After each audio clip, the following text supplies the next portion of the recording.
할렐루야. 아멘. 오늘은 생활 신앙인 고넬료 가정이라는 제목으로 주의 말씀 증거하겠습니다.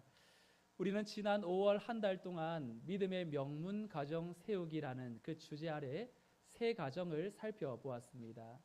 첫 번째 주 여러분 기억나세요? 시대의 의인 노아의 가정. 노아의 가정을 통해서 타락의 일로를 걷고 있는 시대 한복판에서 하나님 안에 구별된 동행하는 그 가정이 어떻게 하나님의 구원의 방주로 쓰임받게 되었는지를 살펴보면서 우리도 이 세 파의 급류에 휩쓸리지 않도록 하나님의 주권을 인정하고 하나님이 통치하시는 가정이 되도록 함께 말씀을 나누었고요. 둘째 주는 새로운 출발 나오미의 가정을 통해서 남편을 잃고 두 아들들을 잃고 삶의 소망이 완전히 절단난 이 바닥난 이 가정도 하나님의 임재가 있을 때 다시금 새로운 출발이 가능함을 우리가 같이 나누면서 우리 가정에도 우리 교회에도 특별히 이 빵집이라는 뜻을 가지고 있는 이 베들레헴에 기근이 들어 이민을 간 그 가정에 우리 가정과 우리 교회는 생명의 빵이 계속해서 공급되어 영혼을 살리고 가정에 하나님이 주시는 소생함의 은혜가 있기를 함께 나누었죠. 그리고 지난주는 고난에서의 승리 욥의 가정에 대해서 함께 나누었죠. 여러분, 고난은 이겨내는 것이 아니라 버티고 감내하는 것이라고 말하면서 주께서 주시는 결말을 바라보면서 하나님의 긍휼과 자비에 우리 가정을 내어 맡겨야 한다고 했습니다. 여러분, 오늘 대단원을 마지막 마무리를 하면서 저는 고넬료 가정을 한번 살펴보려고 해요. 생활 신앙인, 인격 신앙인, 어떤 가정이었길래 하나님의 마음을 이렇게도 시원하게 해드린 가정이 되었을까? 오늘 이 고넬료를 통해서 한 가정이 어떻게 세워지고 또 유대 사회의 기독교에 어떤 영향력을 펼쳐냈는지를 우리 같이 살펴보면서 우리 각 사람 한 사람이 믿음의 명문 가정을 이루는 구성원으로서 하나님 앞에 아름답게 세워지는 그 은혜와 결단이 있기를 주님의 이름으로 축원드립니다. 아멘. 고넬료 가정은요, 성경이 그 가정을 한 줄로 평가를 이렇게 합니다. 2절 상반절에 보니까 그가 뭐하여? 경건하여 온 집안과 더불어 하나님을 경외하며. 여러분, 고넬료의 가정은요, 한 사람의 경건으로부터 시작되었다라는 것이 우리가 기억해야 될 첫 번째 내용입니다. 그 경건이 얼마나 파급력이 컸는지 말이죠. 한 사람의 경건으로 시작되었는데 그 사람의 경건은 그 사람에게만 멈추는 것이 아니라 반드시 영향력을 끼치는데 온 집안이 하나님을 경외하게 되었습니다. 2절에 주목해야 될 단어가 제가 빨간 글씨로 경건과 경외라는 단어를 이렇게 색칠했는데, 여러분, 경외라는 말은 하나님을 두려워하는 마음이죠. 하나님을 친하다고 해서 함부로 대하는 것이 아니라 하나님을 거룩한 마음으로 참 경외하는 두려운 마음이 바로 이 경외라는 것. 하나님에 대한 마음의 측면을 경외라고 한다면 경건이라는 것은요, 하나님을 경외하기 때문에 삶의 방식이 두렵고 떨림으로 조심스럽게 살아가는 그 자세와 태도예요. 그래서 경건은 세상을 향한 삶의 측면이라고 할 수 있습니다. 그래서 이건 연결되는 겁니다. 하나님으로부터 시작된 마음의 측면이 경외함이 바르게 작동이 되면 그것은 결국 우리의 일상의 삶의 세상을 향한 삶의 측면으로 연결되어 있기 때문이죠. 우리가 음식을 먹는 건 힘을 내게 만들기 위함이죠. 뭔가 결과적으로 아웃풋이 나오기 위해서 인풋이 들어오는 거 아닙니까? 경외함이 바르게 우리 안에 작동이 되면 경건은 하나님, 왜 내 신앙은 자라지 않을까요? 하나님, 나 어떻게 하면 더 믿음이 자랄까요? 이런 고민의 출발은 우리의 무언가를 하려고 하는 노력에 있는 것이 아니라 내가 과연 하나님을 경외하는, 하나님을 두려워하는 마음이 내게 회복되고 있는지를 먼저 살펴야 합니다. 경우에는 특별히 고넬료가 하나님을 의식하고 하나님을 두려워한 그 마음이 자연스럽게 이 온 집안이 하나님을 경외하는 그런 가정으로 나가게 만들었습니다. 여러분, 고넬료라는 사람 누구일까요? 고넬료는요, 그 이름의 뜻이 뿔, 창, 능력이라는 의미를 가지고 있는데, 고넬료는 부모로부터 어떤 신앙적 유산을 받지 않았습니다. 이는 이방인 로마 사람이에요. 당시 제국을 거느렸던 로마 사람이었고, 그리고 백부장인데요. 백부장은 여러분 아시는 것처럼 군사 100명을 통솔하는 지휘권을 가진 로마 장교의 직함이었습니다. 그러니 로마 장교가 자기가 다스리는, 자기가 지배하던 한 약소국가 유대인의 하나님을 믿고 그 하나님을 신앙으로 고백한다는 건, 이건 참 불가능에 가까운 일이죠. 마치 조선시대에 이 종과 이 바로 주인이 있는데, 주인이 볼 때 종이 믿는 하나님을 주인이 믿는다? 이것보다 더 참 엄청나게 더 큰 일이라고 봅니다. 복음서를 읽어보면요, 백부장이 한 2명 정도가 나와요. 그런데 백부장이 하나같이 참 믿음이 좋은 사람이 등장하죠. 마태복음 8장에 보면 백부장이 예수님께 막 급히 달려와가지고, 예수님 내 하인을 좀 낫게 해주십시오. 내 하인이 중풍 걸려 죽게 되었나이다. 여러분, 백부장이 하인이 병들었다고 예수님께 찾아온다는 건, 이건 놀라운 일입니다. 그 당시 하인을 병들어 버려도 전혀 문제되지 않을 시대에 말이죠. 그런데 이 백부장이 주님께 찾아와서 하는 말이, 내 하인을 낫게 해달라고 말하면서 내 집에 들어오는 것을 내가 감당치 못하겠으니까 여기서 말씀으로만 하옵소서, 그리하면 주의 종이 낫겠나이다. 그러자 주님이 뭐라고 말씀하세요? 너무 놀라서, 야, 내가 이스라엘 중에 이만한 믿음을 만나본 적이 없노라라며 크게 칭찬하셨죠.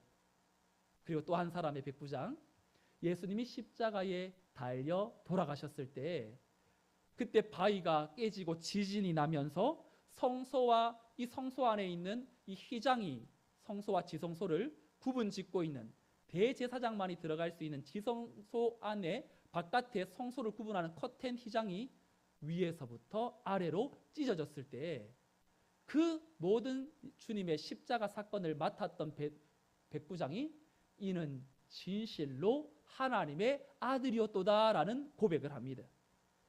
그러니까 이걸 보면 백부장들 사이에서도 당시 유대인들이 믿었던 하나님에 대해서 듣게 되었고, 그 아들 예수님에 대한 생생한 소식들이 전파되면서 성령께서는 준비된 백부장들의 그 몇몇을, 저들의 마음을 열어 믿음을 허락하셔서 참으로 구원받은, 또한 하나님을 경외하는 그런 사람들로 세우셨음을 우리는 추측해 볼 수 있죠. 고넬료라는 사람은 특별히 하나님을 향한 경외감이 살아있는 사람이었습니다.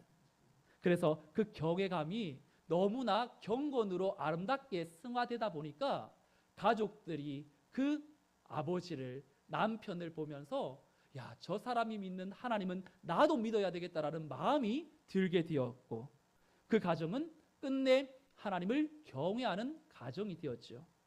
사랑하는 성도 여러분, 우리의 가정이 하나님을 경외하는 가정 되기를 소망합니까?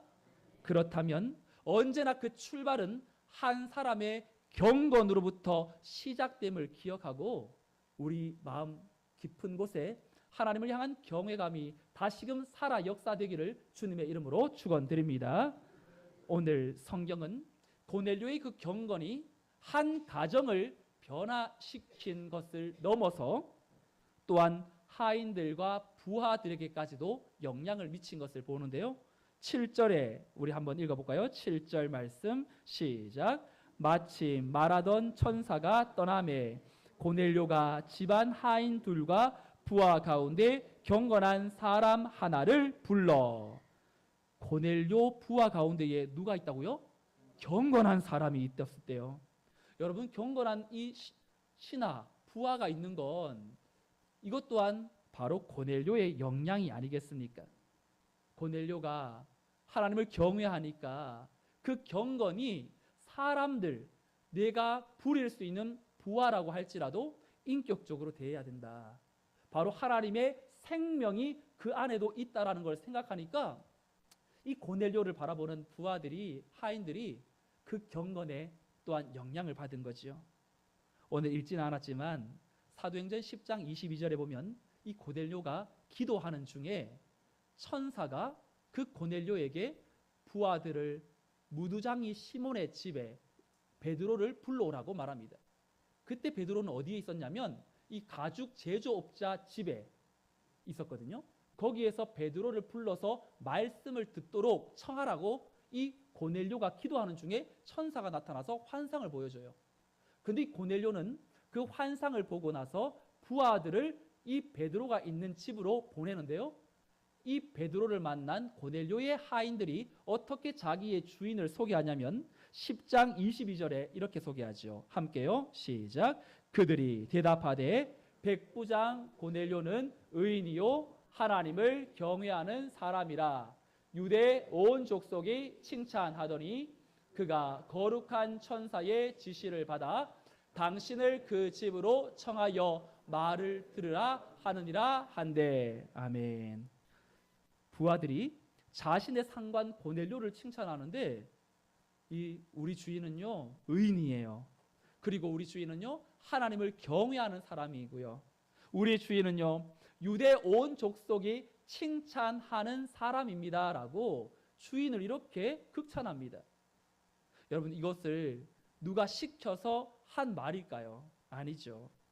고넬료의 신앙에 감동 감화 받아서 내 주인을 존경하고 자랑하기를 원했던 것 아니겠습니까?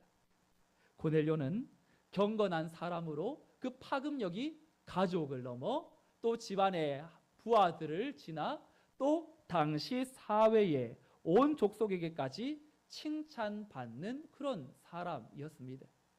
사랑하는 성도 여러분, 오늘날 우리 한국교회가 지탄을 받는 이유가 있다면 어쩌면 그것은 저 같은 목회자들이 또한 우리 성도들이 경건의 능력을 나타내기 못했기 때문이 아니겠습니까?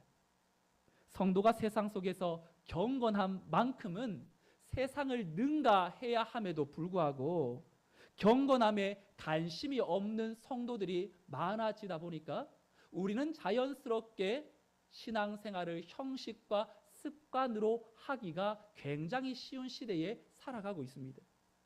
세상과 똑같은 것에 우리도 취하여서 잘 먹고 잘 사는 부유함이 내 기도 제목의 1번이 되었고 세상 속에 높아지려는 그 권세가 우리의 마음에 집중되어 있고 삶의 목적과 이유가 세상과 전혀 다를 바가 없는 우리의 모습이라면 우리는 하나님을 향한 그 경외감이 다시금 회복되지 않는 이상 이 시대에 진정한 소망은 없다고 봅니다. 하나님을 경외하기 때문에 그 삶이 경건의 삶으로 진실해야 하고 그리고 정직하게 그리고 이웃을 사랑하는 삶이 자연스럽게 나와야 되지 않겠습니까? 만약 우리 성도들이 불신자보다 진실하지 못하고 그리고 예수 믿지 않는 사람보다 서로 사랑하는 일에 실패자가 된다면 무엇으로 세상에 영향력을 끼칠 수 있습니까? 성도들이 경건을 잃어버렸을 때에 특별히 세상은 생명력을 상실하는데 성경에 보면 성도들이 경건하지 못할 때에 하나님께서 세상을 심판하셨어요. 창세기 6장에 보면 하나님의 아들들이 사람의 딸들의 아름다움을 보고 자기들이 좋아하는 대로 아내를 삼고 그 눈에 보이는 대로 자꾸만 이 육신의 정욕을 탐하다 보니까 결국 하나님의 아들들이 타락했을 때 하나님은 물로 세상을 심판하셨죠. 소돔과 고모라는 왜 멸망당했습니까? 롯이 의인 10명을 찾으려고 해도 의인 한 명 제대로 한 명이 없어서 경건치 아니하다가 멸망을 당한 의인 10명이 없어 멸망당한 그 시대는 어쩌면 하나님이 찾는 경건한 성도 한 사람이 얼마나 중요한지를 우리에게 말해주는 그러한 메시지이죠. 시편 12편 1절에 보면요, 이런 말씀이 있어요. 여호와여 도우소서. 경건한 자가 끊어지며 충실한 자가 인생 중에 없어지나이다. 경건한 자가 끊어지는 것, 이 시대의 진짜 위기입니다. 우리가 살아가고 있는 이 시대는 진정한 참으로 해이해지고 도덕적으로도 참으로 참과 거짓이 난무한, 이제 포스트 모더니즘 시대의 사상은 내가 좋으면 선이고 내가 안 좋으면 그것이 악이라고 생각하는 시대이기 때문에 다 자기 중심적이에요. 아담과 하와가 왜 선악과를 따먹으려고 했습니까? 하나님과 같이 되려고 했지만 그 앞에 나오는 전제가 선과 악을 알게 하는 그 나무를 그가 보암직도 하고 탐스럽게 먹기도 먹을 만큼 이 아름다워 보인 거죠. 선과 악의 기준을 자신으로 삼으려고 했던 것, 영적인 교만 아닙니까? 그러니 내가 곧 선과 악을 결정하는 하나님이 되어버린 시대, 오늘 이 시대 동성애를 보면 참으로 이제는 소수의 인권을 중요하게 여긴다고 해서 여러 가지로 압박이 오는 이 가정에 참으로 이제 넘어갈 날이 코앞에 다가온 이때에 우리가 더 깨어 기도하는, 지난번에 저희 사택에 연락이 왔어요. 어느 영화 회사에서 전화가 온 거예요. 혹시 성문교회가 영화를 찍는데 본당을 빌려주면 안 되냐. 그때 이제 아내가 전화를 받았거든요. 무슨 일이냐, 어떤 영화냐 그랬더니 북한에서 남한으로 넘어온 동성애자의 이야기래요. 그래서 그러면 동성애자가 나중에 어떻게 되냐, 뭐 교회에 와서 뭐 변화되냐, 그것도 아니래요. 그것도 아니고 그냥 이제 교회 안에서 자기의 동성애를 가지고 살아가는 걸로 엔딩이 된대요. 그래서 아내가 그러면 어렵다고, 그러면 이제 안 된다고 이제 이렇게 얘기하고 이제 전화를 끊었는데, 전화 온 이유가 뭐죠? 동성애를 반대하는 게 교회니까 교회가 만약 이것이 허락이 되면 특별히 이제 성문교회가 이제 동성애에 찬성하는 교회로 굉장히 뭐 스포트라이트를 받을 수 있겠죠. 진리가 살지 못하는 시대 속에 이제 진리를 외치면 이제 감옥에 들어갈 수밖에 없는 시대가 우리 눈앞에 와 있을 때, 그 진리의 기준이 내 자신의 인권이라고 생각하여 들이미는 시대 한복판에서 우리는 과연 무엇을 진리로 붙들고 살아야 하는가? 세상 사람들이 다 하나님을 떠나 자기가 기준이 되어 선과 악을 결정하는 이 시대 한복판에서 저와 여러분들은 마찬가지로 죄를 죄로 생각하지 못하는 모습이 여전히 내 안에 있으면서, 하나님이 원하시지 않는 모습이 내 안에 있음을 알면서도 어느새 익숙해져 버려서 끊어낼 의지조차 사라지지 않는다면 우리는 하나님을 두려워하는 이 경외감이 먼저 회복되어야 합니다. 하나님을 향한 경외감이 회복되기를 원한다면요, 매 순간 스스로에게 선포하셔야 돼요. 오늘도 나의 모습을 하나님이 보고 계신다. 오늘도 내 말과 행동을 하나님께서 주목하여 들리는 대로 시행할 것이다. 여러분, 하나님이 우리를 바라보고 계신다면 양심이 작동하기 시작합니다. 그래서 작은 것 하나도 속이는 것이 마음이 너무나 아파서 이것이 하나님 앞에서 하나님 용서해달라고. 제가요 예전에 사역할 때 말이죠, 우리 성도님이 이렇게 꼭 이제 특별한 한 분이 꼭 이제 저 그리고 아내 생일을 챙기셨던 분이 계셨어요. 근데 어느 분이 한 번은 이제 이거 식사 가족끼리 아내랑 같이 이제 식사하라고 이렇게 이제 금일봉을 좀 챙겨주셨는데, 이걸 이제 받으면서 말이죠, 아내한테 그 중에 얼마를 줄까 고민하고 있는 이제 제 모습이 있었거든요. 그래서 이제 진짜 이제 그 중에 일부만 아내한테 주고요. 누가 이게 같이 식사라고 줬는데 받으라고. 그때 아내가 대번에 한다는 소리가 이것뿐이야? 이것뿐이야? 이렇게 말하는 거야. 근데 그렇지. 그래서 제가 말을 그린 거예요. 근데 그 순간 제가 어떤 마음이 들었냐면 아나니아와 삽비라가 생각이 난 거예요. 야, 아나니아와 삽비라가 이러다가 저주를 받았지. 그래서 5분 후에 있다가 아니 여보 사실은 이만큼 받았는데 이 그중에 일부는 이제 아내한테 준 거고 나머지는 여보 생일을 아름답게 준비하려고 했지 라면서 이제 무마시켰던 적이 있었는데요. 여러분, 성령께서 우리의 마음속에 하나님을 향한 경외감이 살아 역사하게 되면 가볍게 넘길 수 있는 그 작은 거짓말조차 하나 한 가지가 내 안에 크게 작동되어 하나님께서 싫어하신다라는 그 마음을 가지게 되는 것, 어쩌면 성령의 사람이 나타나야 될 현상 아닐까요? 젊은 요셉은 근면 성실하고 또한 일을 너무 잘했어요. 근데 보디발의 아내가 그 히브리 노예를 주목하고 동침하려고 수없이 유혹했죠. 그때 요셉이 이렇게 보디발 아내의 유혹을 물리치죠. 창세기 39장 9절 10절 말씀 함께 시작. 이 집에는 나보다 큰 이가 없으며 주인이 아무것도 내게 금하지 아니하였어도 금한 것은 당신뿐이니 당신은 그의 아내임이라. 그런즉 내가 어찌 이 큰 악을 행하여 하나님께 죄를 지으리까. 여인이 날마다 요셉에게 청하였으나 요셉이 듣지 아니하여 동침하지 아니할 뿐더러 함께 있지도 아니하니라. 아멘. 요셉이 먼저 유혹한 것이 아니라 그 보디발의 아내가 유혹했으니까 종의 입장에서 이게 밑에 사람으로서 얼마나 거절하기 힘든 제안입니까? 그럼에도 요셉의 입장은 내가 어찌 이 큰 악을 지어 당신의 남편 보디발에게 죄를 지으리까, 이 말이 아니라 어찌 내가 하나님께 죄를 지으리까 라면서 하나님을 모르는 그 주인 가정에 정말로 이 히브리 노예가 믿는 하나님을 향한 경외감이 당당하게 이 죄는 당신 남편에게 짓는 죄가 아니라 살아계신 하나님께 짓는 죄라고 요셉은 명백하게 말하죠. 하나님을 경외하는 사람은 지금 이 상황을 모르는 보디발은 속일 수는 있어도 하나님은 속일 수 없음이 작동된 결과인 것입니다. 사랑하는 성도 여러분, 하나님을 경외하는 마음이 생기면 생각과 마음이 고쳐지게 돼요. 이전에는 아무렇지도 않았는데 하나님을 경외하면 내 삶을 바라보고 계신다라는 하나님이 계시면 왜 나는 용서함을 받았는데 누구의 죄 하나 용서하지 못할까라는 그러한 참담한 마음이 우리 안에 들게 되고요.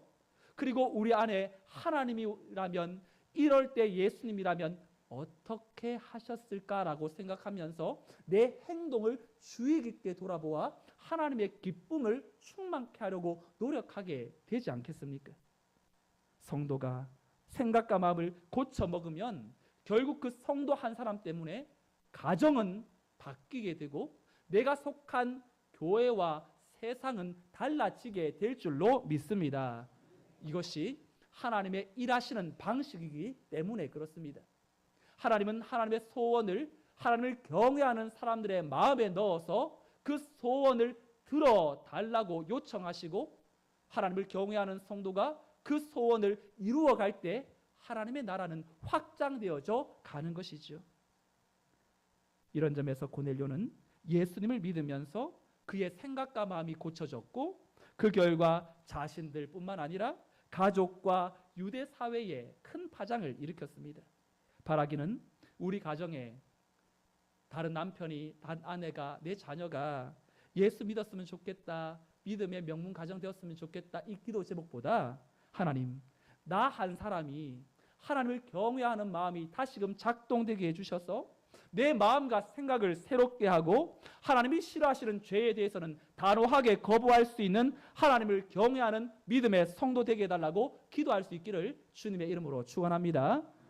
고넬료의 가정에 마지막으로 하나님을 경외함으로 그는 경건한 삶을 살았는데 그 경건이 두 가지로 나타났는데요. 이 내용을 살피고 마무리하겠습니다. 먼저는 하나님을 향한 사랑이 구제로 나타났고 또한 기도로 나타났음을 봅니다. 우리 본문 2절 말씀을 다시 한번 읽어볼까요? 본문 2절 시작. 그가 경건하여 온 집안과 더불어 하나님을 경외하며 백성을 많이 구제하고 하나님께 항상 기도하더니 아멘. 경건의 첫 번째 모습은요, 기도. 여러분, 성도가 하나님께 기도할 때 상달되기를 원합니다. 그런데요, 하나님은요, 얼굴을 가리시고 그 기도를 상달하지 않는 기도도 있다고 성경은 말해요. 어떤 기도가 상달되지 않냐면 미가서 3장 4절에 보면 그때에 그들이 여호와께 부르짖을지라도 응답하지 아니하시고 그들의 행위가 악했던 만큼 그들 앞에 얼굴을 가리시리라. 목이 터져라 소리 높여 울부짖었는데 하나님이 기도에 응답하지 않는 것만큼 성도에게 참 큰 비참함이 어디에 있겠습니까? 그렇다면 어떤 기도, 하나님께서는 어떤 기도가 우리에게 상달되는 기도라고 말씀하실까요? 오늘 본문 속에서 찾아볼 수 있는데 3절 4절 말씀이에요.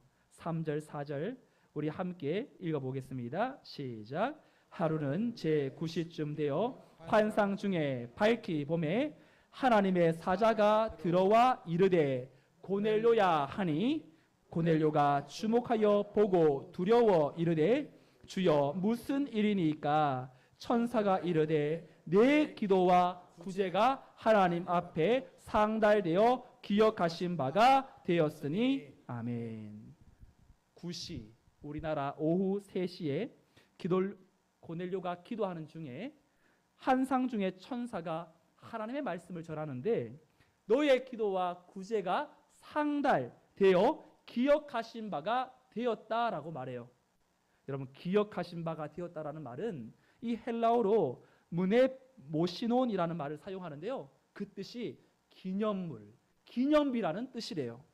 그러니까 이게 무슨 말이냐면 하나님이 보시기에 고넬료의 기도가 얼마나 아름다웠던지 그의 기도가 하나님께 상달된 것은 물론이거니와 하나님 앞에 기념비로 세워져 많은 이들에게 고넬료의 기도를 표준 기도로 그 기도를 나타내고 싶은 마음에 기념할 만한 기도로 인정했다라는 것입니다.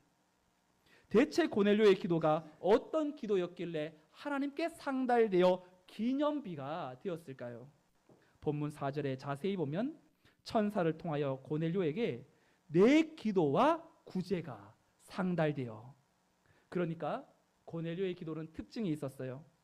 바로 기도만 하는 사람이 아니라, 입으로 기도만 하는 사람이 아니라 구제와 병행된 기도였다는 것입니다. 만약 고넬료가 구제를 수반하는 삶이 없이 단지 입으로만 기도하는 사람이었다면 그의 기도는 기념비로 세워졌을리 만무합니다. 여러분, 이 세상에 입으로만 기도하는 사람은 부지기수이죠. 근데요, 구제를 동반한 기도, 여기에서 구제는 어떤 뜻이냐면요, 엘레의 모시나이라는 뜻으로 구제 행위 자체가 아니라 구제 행위를 수반하는 자비로운 마음, 긍휼히 여기는 마음이라는 뜻인데요, 이 긍휼히 여기는 마음은 반드시 행동으로 옮겨집니다.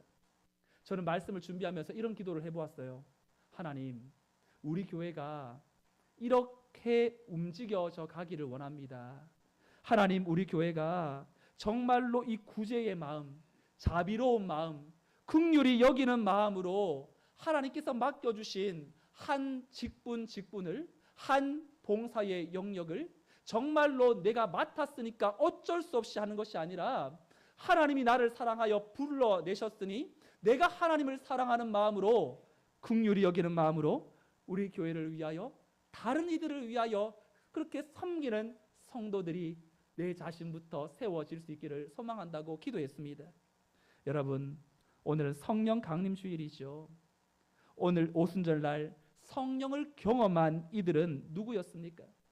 바로 예수님의 말씀을 지켜 그대로 따르기로 했던 120명의 제자들이 예루살렘을 떠나지 않고 몇 날이 못되어 성령을 기다리라고, 성령을 얻게 될 것이라고, 받게 될 것이라고 했을 때 그들은 하나님의 말씀을 견실히 붙들고 하나님을 경외했던 사람들이었고, 오순절 그 성령이 임하자 그들은 성령 충만하여서 나가서 병든 사람을 고치고 그 병든 사람으로 인해서 돈을 많이 벌었다가 아니라 같이 모여서 모이기에 힘쓰고 떡을 떼며 기쁨과 순전한 마음으로 음식을 먹고 재산과 소유를 팔아서 각 사람의 필요를 따라 나누어 주는 그런 구제의 기도가 아름답게 정착된 교회의 본이 바로 예루살렘 교회 아닙니까?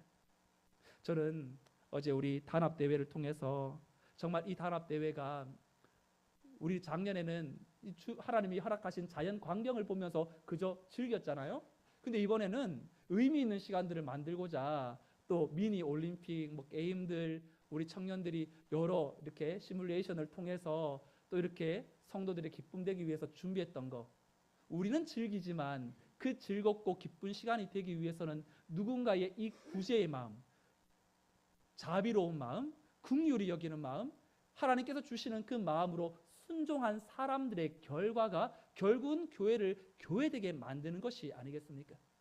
우리는 청년들이니까 노동력으로 생각하고, 나도 젊을 때 그랬어, 당연히 해야지, 이제 너희들이 안 하면 누가 하냐, 이렇게 청년들의 수고와 노력을 당연시한다면 이것은 바람직한 모습이 아닙니다. 누구 하나의 섬김에 감사하고 오늘도 참으로 하나님의 그 은혜 안에 이 한 주간도 정말로 알게 모르게 나와서 화장실을 청소하고 또 식사를 준비하면서 그들의 섬김과 그 아름다운 구제의 그 마음이 교회를 아름답게 만들어가는 초석임을 기억하고, 우리는 만나는 이들에게 당신의 섬김이 너무나 귀합니다, 하나님 감사합니다, 고맙습니다. 우리 교회가 더 아름다운 교회가 되기 위해서는 이 하나님을 향한 경외함뿐만 아니라 다른 이들을 향하여서도 바른 감사의 고백이 넘쳐날 수 있는 그런 따스한 교회 되기를 주님의 이름으로 축원드립니다. 고넬료 가정은 한 사람이 하나님을 경외함으로 그 경건이 얼마나 아름답게 미쳤는지를 오늘 살펴보았습니다.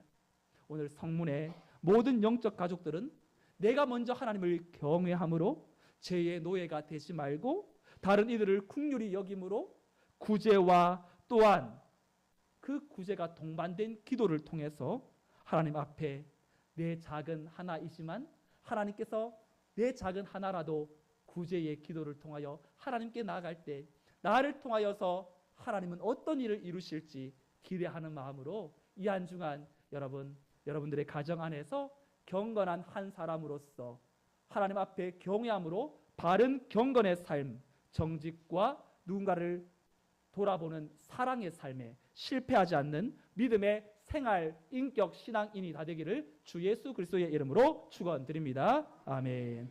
다 같이 일어나셔서 함께 전능하신 나의 주 하나님은, 그리고 주가 보이신 생명의 길 함께 찬양하겠습니다.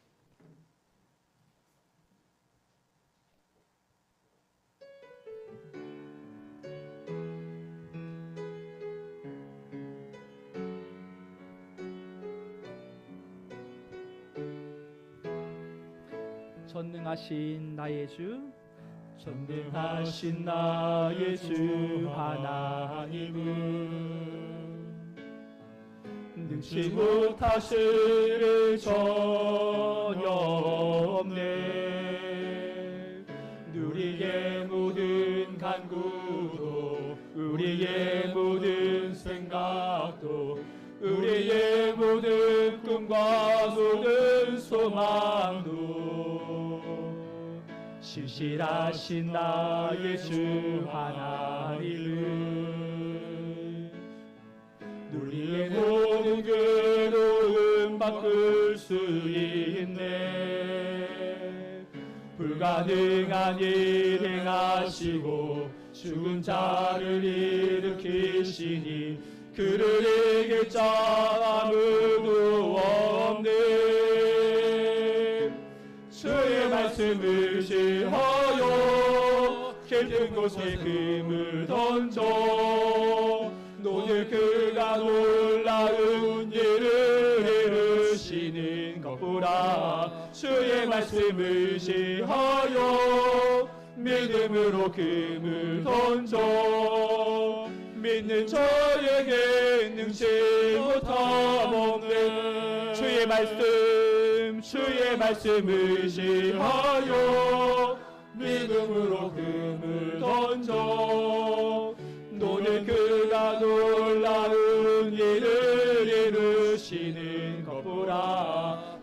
말씀 의지하여 믿음으로 금을 던져 믿는 저에게 능치 못함없네. 나의 길 오직 그것, 나의 길 오직 그것이다니. 나를 단련하신 후에 내 것 정금 거친 나오리. 다시 한번 마지막으로 고백합니다. 나의 길 오직 그것이다니. 나를 단련하신 후에 내 것 정금 거친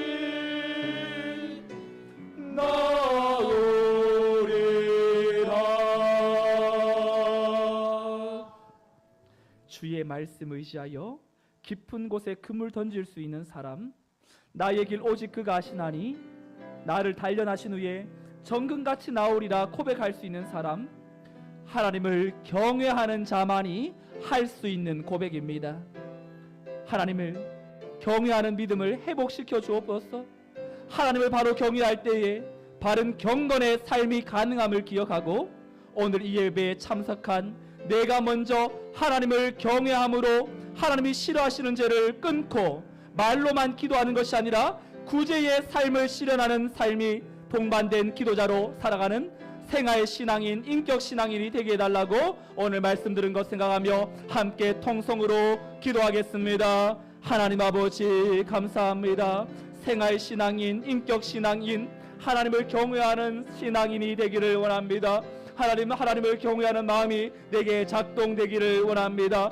하나님, 내 마음 가운데에 여전히 하나님을 경외한다고 말하면서도 경건의 삶에 경건의 능력이 부족하여 하나님 선한 영향력을 끼쳐내지 못했던 우리의 연약함을 올려드립니다. 하나님 아버지, 하나님을 사랑하기에, 하나님이 오늘 나와 함께 하시기에, 나를 주목하고 바라보고 계시기에 하나님 내 안에 정직이 회복되고 겸손과 사랑이 회복되게 하여 주시며 하나님 구제를 동반한 기도의 삶이 이루어지기를 원합니다. 생활 신앙인, 인격 신앙인, 하나님 세상 한복판에서 어떻게 하나님을 섬기는 것이 하나님을 원하시고 기뻐하시는지를 잘 돌아보게 하여 주시고 이 시대 한복판에서 패역한 세상 한가운데에 우리를 하나님의 자녀로 부르시고 하나님을 경외함으로 모든 문제가 해결되고 하나님의 크신 사랑과 은혜와 큰 능력의 손에 붙들려 하나님이 원하시고 기뻐하시는 삶을 아름답게 살아드릴 수 있는 하나님의 자녀들이 되게 하여 주시옵소서. 그리하여서 우리의 모든 성도들의 삶을 통하여 하나님 영광 받으시고 필요한 은혜로 채우시고 붙드시는 하나님을 경험하고 체험케 하여 주옵소서. 하나님 아버지, 하나님을 바로 경외하는 삶이야말로 인생의 당면한 문제를 뚫고 참 기쁨을 얻는 길임을 확신합니다. 하나님을 두려워하지 않고 그저 쉽게 신앙생활하면서 여전히 죄 가운데 빠져 살면서 하나님을 의식하지 못하고 반복적으로 짓는 죄악을 용서하여 주옵소서. 하나님, 우리 가정에 어떤 어려움이 있습니까? 어떤 문제가 있습니까? 남이 알아주지 못하는 나 혼자만 겪어야 할 눈물의 그 심령 하나님께서 아시오니 그럴 때마다 하나님을 경외하는 믿음이 바로 세워지게 하여 주시고 반드시 이 고난을 허락하신 하나님의 분명한 뜻이 있음을 기억하고 하나님을 경외하는 가정의 한 사람으로서 하나님을 바르게 예배하는 아름다운 경건의 신앙의 삶이 회복되게 하여 주시옵소서. 우리 교회에 나 홀로 신앙생활하는 우리 주일학교 학생들이 있습니다. 우리 청년들이 있습니다. 우리 성도의 가정들이 있습니다. 또 우리 사랑하는 자녀를 바라보는 그 우리 부모 세대들이 있습니다.